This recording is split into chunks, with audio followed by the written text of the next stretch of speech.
Helium में convert हो गया कौन?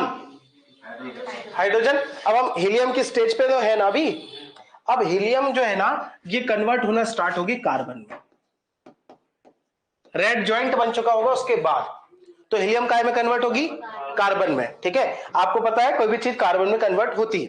ठीक है, कार्बन में कन्वर्ट होगी, फिर कार्बन जो है वो अन्य भारी तत्वों में कन्वर्ट होगा। आप लोहा ले लो, कोई भी चीज ले लो, सब में कार्बन होता है, हमारे शरीर के अंदर भी कार्बन है। तो कार्बन काय में कन्वर्ट होगा? ये सब प्रेशर की वजह से हो रहा है और केमिकल रिएक्शन है सारी चीजों में। अन्य भारी तत्वों में परिवर्तित होगा। कौन होगा? कार्बन। हीलियम तो कार्बन में कन्वर्ट होना स्टार्ट होगा अभी रेड जॉइंट के स्टेज में ही। ठीक है, लाल दानों के तारे के स्टेज में ही ये चीजें हो रही है। अन्य भारी तत्वों में होगा, तो अब जब अन्य भारी तत्वों में होगा तो तारा अब हल्का होगा कि और भारी? और भारी हो जाएगा। क्या हो जाएगा? अच्छा, जितना जितना ये भारी हो रहा है उतना उतना प्रेशर बढ़ रहा है घट रहा है? अच्छा, जब तारे में अन्य भारी तत्व भी आ जाएंगे तब ये और ज्यादा भारी हो जाएगा, तो इसमें तीव्र विस्फोट होगा।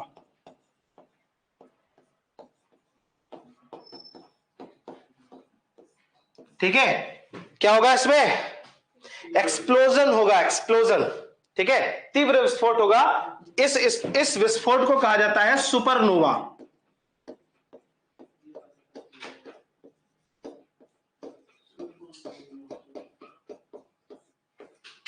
ये तीव्र विस्फोट क्या कहलाता है? सुपरनोवा। लिख लो, हीलियम कन्वर्टेड इनटू कार्बन,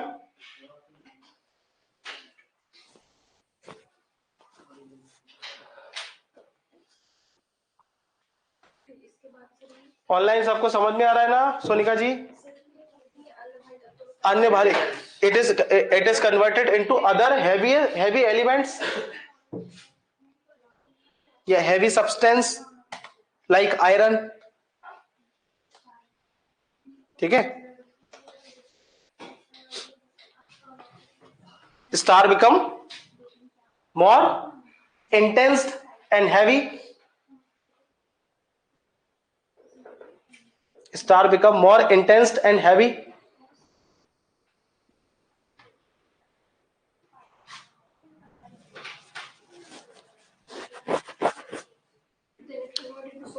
हाँ नहीं, इधर लिख लेंगे, rapid explosion happened which is known as supernova blast। तारा और भारी हो जाएगा, it become more intense and heavy, क्या बोलेंगे उसको, हैवी, इंटेंस एंड हैवी।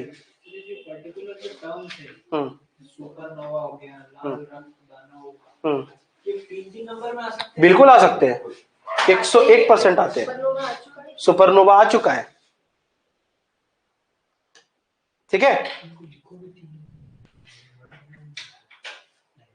समझ में आ रही बात कि नहीं आ रही? सुपरनोवा हो गया। अब इसको तुमको अगर 3 नंबर में लिखना हो तो तुम ऐसा लिखना है इसको कि रक्त दानव तारा, यहां से स्टार्ट करोगे आप, मतलब उसके पीछे वाला छोड़ देना। रक्त दानव तारा जो है उसमें हीलियम कार्बन में बदलने लग जाता है, जिससे अन्य भारी तत्वों का निर्माण होता है और इसमें बड़ा ब्लास्ट हो जाता है। हाँ, इसी फॉर्म में भी लिख सकते हो। ठीक है, तो सुपरनोवा हो गया। अब सुपरनोवा होने के बाद दो, इंग्लिश मीडियम वालों ने लिख लिया है? देखो, अब सुपरनोवा होने के बाद 2 कंडीशन आती हैं। यहां पे लिखा सुपरनोवा, सुपरनोवा के बाद 2 कंडीशन आएंगी। ब्लास्ट हो चुका है, ब्लास्ट हो चुका है ना। अब जो बचा हुआ तारा होगा या तो वो हल्का होगा या भारी होगा। ठीक है, एक कुछ सब वो है, पॉइंट है कि किससे भारी होगा किससे हल्का होगा, वो हम लोग अभी बात करेंगे। वो चंद्रशेखर महोदय ने एक बात बताई थी जिसे चंद्रशेखर सीमा कहा जाता है। आएंगे आएंगे आएंगे ना, 144 है ना कुछ है। देखो समझेंगे जरा। तो सुपरनोवा की कंडीशन आ गई बेटा, क्लियर है इतनी आस्था? ठीक है, तो अब सुपरनोवा में दो चीजें हो सकती हैं, या तो जो बचा हुआ हिस्सा है ब्लास्ट के बाद, ठीक है, बचा हुआ हिस्सा है, या तो बचा तारा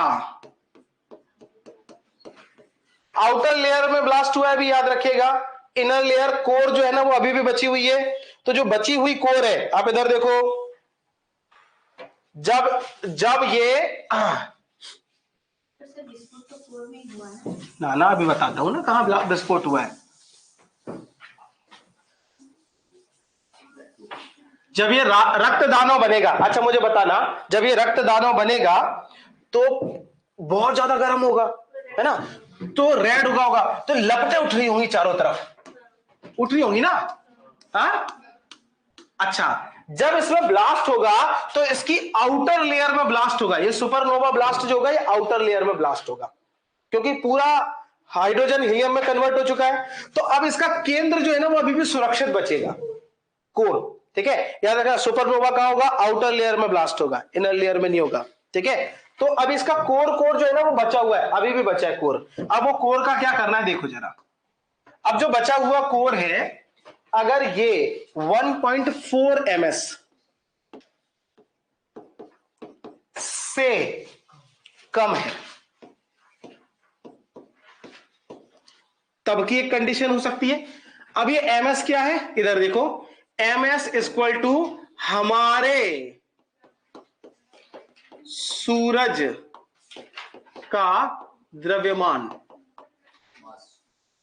किसके सूरज का, हमारे वाले का, और ये हम किसके लिए पढ़ रहे हैं, दूसरे तारों के लिए, ठीक है, हमारे सूरज का द्रव्यमान है ना, mass of our sun ms, ठीक है। अब दूसरी कंडीशन क्या हो सकती है, या तो ये बचा हुआ भाग 1/4 ms से क्या होगा,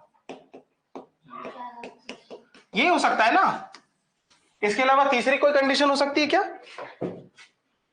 1.4 ms ही हो, ये भी हो सकती है कंडीशन, बढ़ा रहे यार भाई साहब, ठीक है, या तो कम होगा या तो ज्यादा, समझ में आ गई कि नहीं आ गई?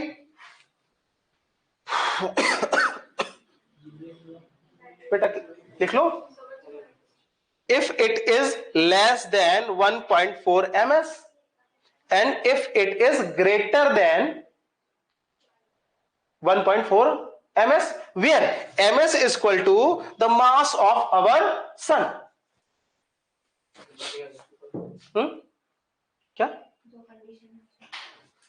सुपरनोवा लिखा, there can be two condition, ठीक है, one is this and another one is this.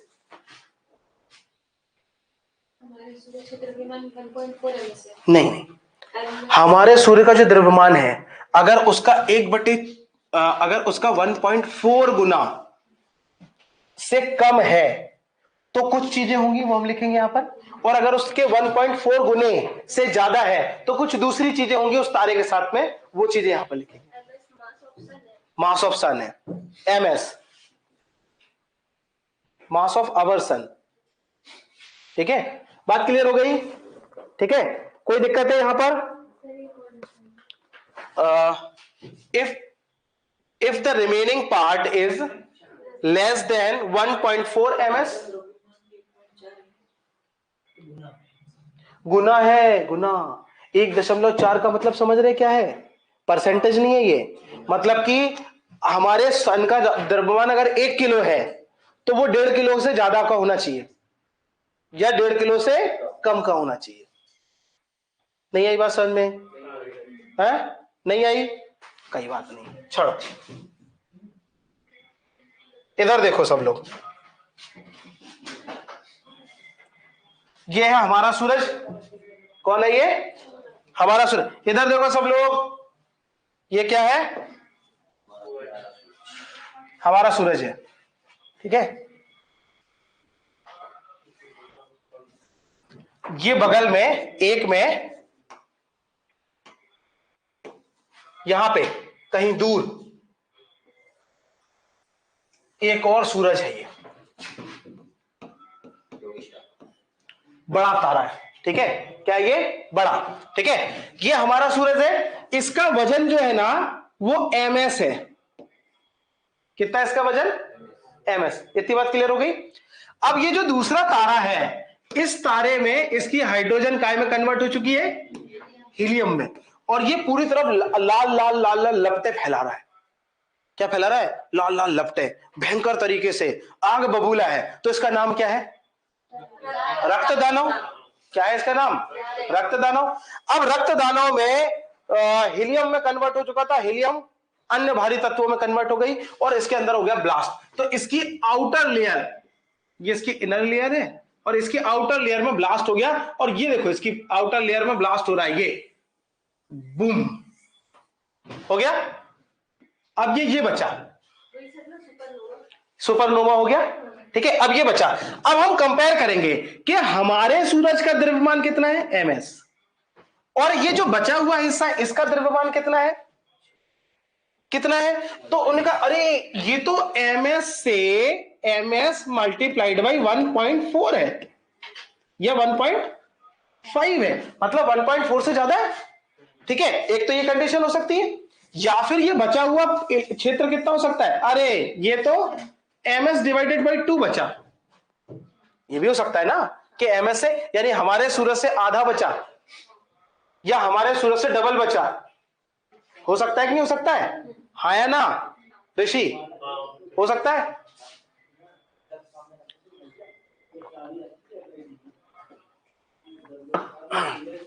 इतनी बात क्लियर हुई? इसमें कोई तकलीफ है? कोई तकलीफ है? अब दोनों कंडीशन समझ में आ गई? हाँ या ना? तो दो कंडीशन कौन कौन सी हो सकती हैं? बड़ा हो सकता है, उससे छोटा नहीं। नहीं, उसके 1.4 गुने से बड़ा हो सकता है या उसके 1.4 गुने से छोटा हो सकता है, यही बताया मैंने। ये 1.4 का खेल क्या है ये भी बताऊंगा मैं, ठीक है। अच्छा, इतनी चीज क्लियर हो गई। अब हम वापस आते, ये दो कंडीशन यही बताई ना मैंने, ठीक है। अब देखो, अगर ये 1.4 गुने से कम है, क्या है ये? कम है, तो फिर क्या होगा? ये अपनी न्यूक्लियर एनर्जी को खो देगा। क्या करेगा ये? है ना, अपनी नाभिकीय ऊर्जा को खो देगा। कौन खो देगा? सूरज, ठीक है। लिख लो पहली बात, it lose his nuclear energy and it will become white dwarf,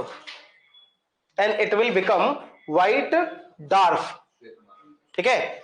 यह अपनी नाभिकीय ऊर्जा को खो देगा और श्वेत वामन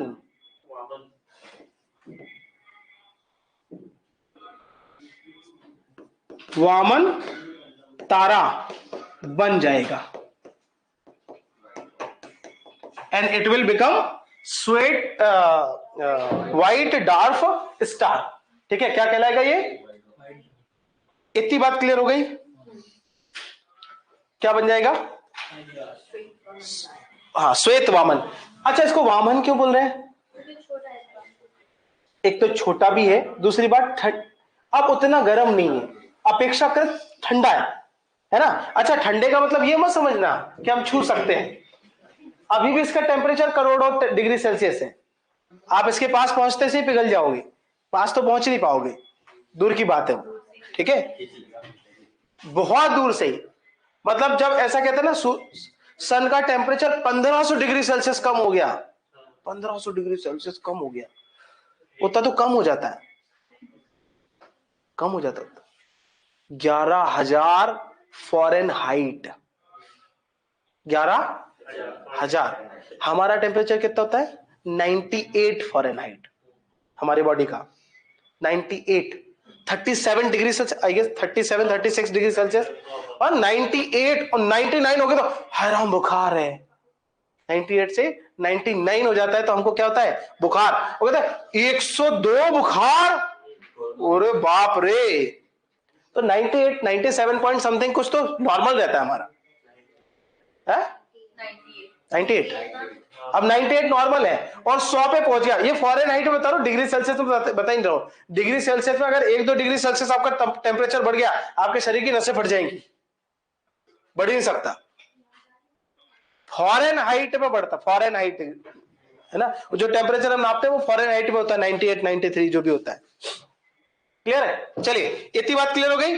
अब ये श्वेत वामन जो है ना, ये आगे चल करके ब्लैक वामन, क्या बोले उसको, नहीं, काला वामन बनेगा, है ना, ब्लैक डार्फ। ठीक है, लिख लो। अच्छा, एक चीज, एक पॉइंट यहां पे छूट गया है। ये श्वेत वामन स्टार जो होता है ना, इसको फॉसिल स्टार भी कहते हैं। फॉसिल स्टार, जीवाश्म तारा, इसको किसी का नाम होता है, क्या कहते हैं इसको?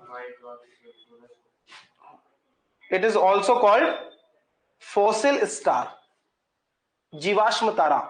इसका एक और नाम क्या होता है? जीवाश्म तारा। ठीक है, यही जीवाश्म तारा आगे चलकर काला वामन, ब्लैक डॉर्फ में बदल जाता है। आप लोग हिंदी वाले अंग्रेजी का शब्द भी लिखिएगा, है ना। Later it become black dwarf,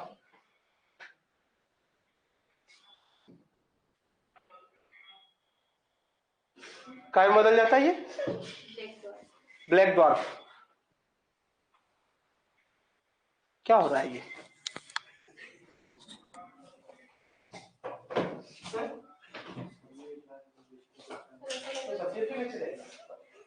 सुन रहा है।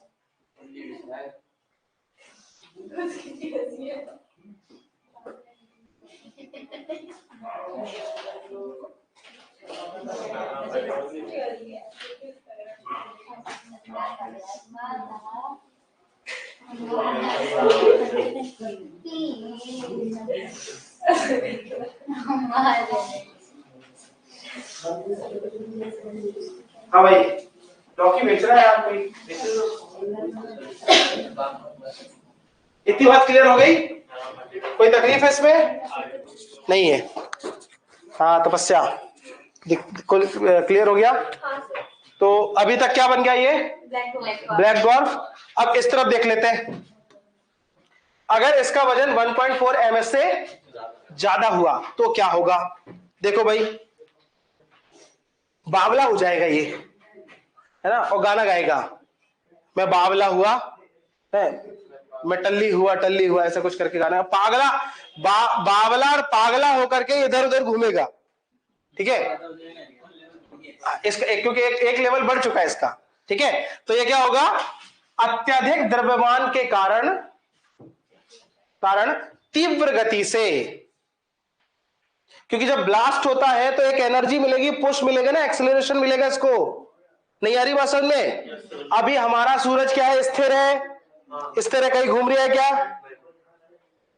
चक्कर लगा रहा भाई साहब, पर बहुत, एक अपनी गति से लगा रहा है और एक अपने परिधि में लगा रहा है। ठीक है, पर जब इसमें ब्लास्ट होगा तो एनर्जी किसी ना किसी तरफ रिलीज होगी। मान लो मेरे में ब्लास्ट हो जाए, ठीक है, तो अगर इधर साइड को ब्लास्ट हुआ तो मैं इधर साइड को भाग जाऊंगा, इधर साइड को ब्लास्ट हुआ तो मैं इधर साइड को भाग जाऊंगा। ऐसे ही होगा कि नहीं होगा? तो जब सन में ब्लास्ट होगा तो कहीं ना कहीं से तो प्रेशर ज्यादा लगेगा, तो वो अपोजिट डायरेक्शन में बहुत तेज गति से भागेगा, विपरीत दिशा में। ठीक है, तो पहला पॉइंट तो ये हो जाएगा, विपरीत दिशा में भागेगा। अच्छा, जब ये भागेगा और ये बहुत ज्यादा भारी होगा तो इसके जो इलेक्ट्रॉन है, इलेक्ट्रॉन होते हैं चक्कर लगाते हैं, इलेक्ट्रॉन जो है वो इसका साथ छोड़ देंगे। दूसरा पॉइंट, ठीक है, इलेक्ट्रॉन लीव न्यूक्लियर, पहला लिख लो, अधिक द्रव्यमान के कारण तीव्र गति से घूमता है। Due to the high mass it rotate at high speed, अगला पॉइंट लिखो तीर मार के, इसके इलेक्ट्रॉन नाभिक छोड़ देते हैं, electron leave the nucleus, electron नाभिक छोड़ देते हैं। अच्छा तो इलेक्ट्रॉन ने नाभिक छोड़ दिया। इलेक्ट्रॉन नाभिक में होते हैं कि आउटर मोस्ट कक्षा में? आउटर मोस्ट कक्षा में होता है। अच्छा कोई भी चीज है, सबसे पहले मुझे बताओ, अब जैसे यहां से मैं कह दूं कि बहुत तेजी से बाहर निकलो यहां से, तो सबसे पहले कौन बाहर निकल पाएगा? जो सबसे पीछे बैठा है। सबसे पीछे बैठा है, सबसे बाद में तो मैं ही निकल पाऊंगा ना। क्यों? क्योंकि मैं सबसे अंदर बैठा हुआ हूं। तो सबसे अंदर कौन बैठा होता है किसी भी एटम में? न्यूट्रॉन और प्रोटॉन। न्यूट्रॉन और प्रोटॉन न्यूक्लियस में बैठे हुए थे अंदर सबसे, और इलेक्ट्रॉन बाहर चक्कर लगा रहे होते हैं। तो अब किसी को भगना है तो कौन भगेगा? इलेक्ट्रॉन भग गए। इलेक्ट्रॉन भग गए तो इस समय जो बचेगा वो कहलाएगा न्यूट्रॉन स्टार, न्यूट्रॉन तारा। लिख लो। जो बाहर आ गया वो या जो जो बचा है, जो बाहर भग गया वो भग गया, ठीक है। जो बचा है वो क्या बचा है? ठीक है। Neutron are left, that is why it is called neutron star और पल्सर स्टार। इसे ही पल्सर तारा भी कहते हैं। Neutron are left, that is why it is called neutron star और पल्सर स्टार। इसे क्या बोलेंगे? पल्सर तारा, है ना। पुच्छल तारा, पल्सर तारा, पुच्छल तारा, आपने सुना कि नहीं सुना इसका नाम? वो कुछ रोशनी करते हुए जाता है। अच्छा बताओ, इलेक्ट्रॉन जब किसी को छोड़ते हैं, याद रखिए, तो इलेक्ट्रॉन जो होता है वो घर्षण करता है दूसरी चीजों से, तो वो आपको चिंगारी के रूप में दिखाई देता है। नहीं आ रही बात समझ में? बिजली के दो तार लो और उनको आपस में ऐसे टकराओ, तो एकदम से चिरचिर चिरचिर चिर की आवाज आएगी और चिंगारी छूटेगी। वो चिंगारी दरअसल में पता क्या है? वो जो दोनों तार होते हैं ना, उनमें इलेक्ट्रॉन प्रवाहित हो रहे होते हैं। इलेक्ट्रॉन और इलेक्ट्रिसिटी यानी करंट की धारा और इलेक्ट्रॉन की धारा आपस में एक दूसरे के विपरीत होती है। अगर इलेक्ट्रॉन इधर को भागेंगे तो करंट इधर को भागेगा। ये तो पढ़ा होगा ना, फिजिक्स में पढ़ा था ना। अच्छा तो जब दो तार को आपस में मिलाओगे तो जिसमें इलेक्ट्रॉन है, ये इलेक्ट्रॉन जंप मार के दूसरे वाले में जाते हैं जब इलेक्ट्रोमैग्नेटिक फील्ड जनरेट हो जाता है। किसी तार में आप बिजली प्रवाहित करो, ये तार है, इसमें बिजली आप लाइट प्रभावित कर दो, तो इसके आसपास जो है ना वो एक अदृश्य रेंज बनती है, ठीक है। इसको बोलते हैं इलेक्ट्रोमैग्नेटिक फील्ड। सुना है नाम? सुना है? अच्छा आप देखो, कोई भी तार है करंट वाला, उसको आप छुओ मत, बस उसकी इलेक्ट्रोमैग्नेटिक फील्ड में जैसे घुसोगे ना तो आपको झंझनाहट महसूस होने लग जाएगी,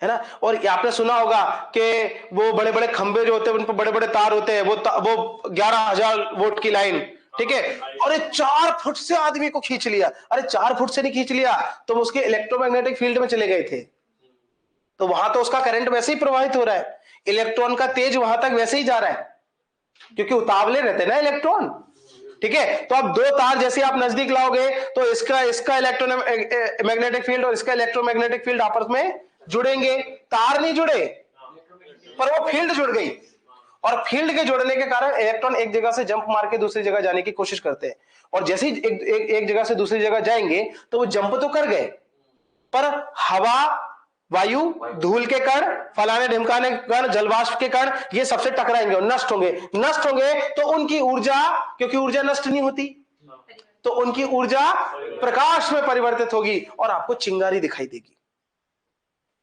समझ में आ रही बात कि नहीं आ रही? तो अब ये इलेक्ट्रॉन छूटेंगे तो ये भी आपको कभी कभी पूंछ जैसी दिखाई देगी। तारे टूटते समय कुछ पूंछ जैसी दिखाई देती है? ये कुछ नहीं है, ये यही घटनाएं हो रही हैं। वो तारा उड़ते हुए चला गया, उसको देख के आपने आंख बंद करके मांग लिया कि मेरे पापा झूठ ना बोले। कौन सी मूवी थी वो? हाँ, क्योंकि मैं झूठ नहीं बोलता। समझ में आई बात कि नहीं आई? ठीक है, तो इतना कॉन्सेप्ट क्लियर हुआ आपका। तो इसको क्या बोलेंगे हम लोग? पल्सर, ब्रुम ब्रुम, ठीक है। तो पल्सर हो गया, पल्सर तारा। अब यही पल्सर तारा जो है ना, अब लिखेंगे न्यूट्रॉन अधिक सिकुड़ जाता है जिससे ये ब्लैक होल में परिवर्तित